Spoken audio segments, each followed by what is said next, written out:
mean, this smells just amazing.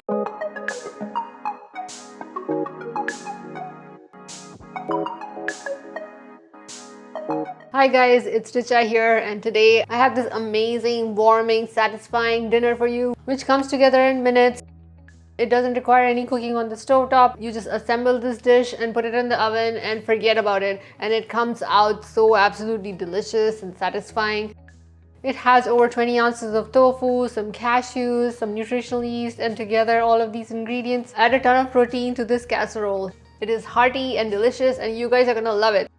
We first make this spinach ricotta filling, then we make this creamy smoky sauce which is super delicious.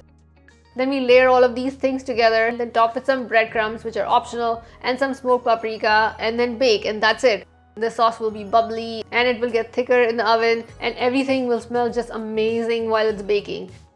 It's kind of like a lasagna meets tofu parmesan meets Mary Me pasta without the pasta. First we'll make our cream sauce. Blend this all up until it's smooth and creamy. Then we make our spinach ricotta mixture by adding some thawed frozen spinach, crumbling up some tofu in a bowl, some chopped sun-dried tomato, Italian herb blend, onion powder, garlic powder, salt, red pepper flakes, some vegan cheese, and mix it all up and set it aside. This spinach ricotta mixture is so delicious. It just starts smelling amazing even before cooking. Then we slice up our tofu, slice up any vegetables that you want to use. I use some sliced mushroom, but you can use any other vegetables or just skip the vegetables. Then we just assemble in our pan. Add some cream sauce at the bottom. Add a layer of the sliced mushroom or any vegetables that you're using. Top it with the sliced tofu.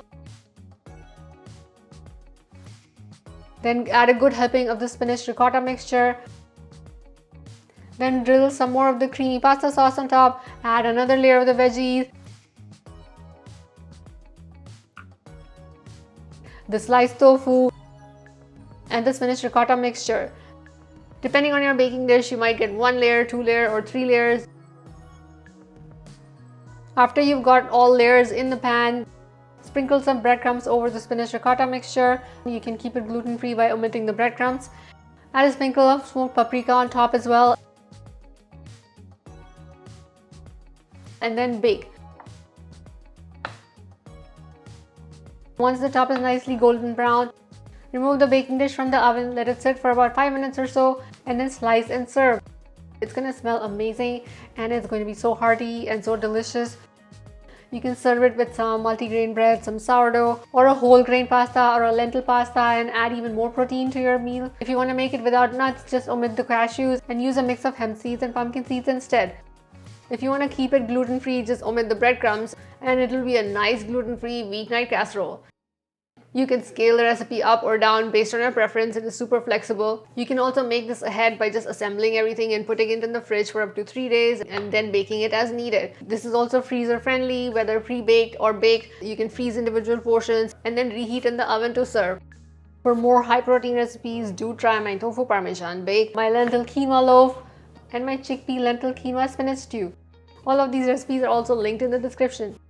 If you try this recipe, do let me know in the comments how you liked it. Don't forget to review it on the blog. Also, don't forget to subscribe to my YouTube channel for more easy vegan recipes, high protein vegan meals, Indian recipes, and so much more. Thank you for watching, and I'll see you next time.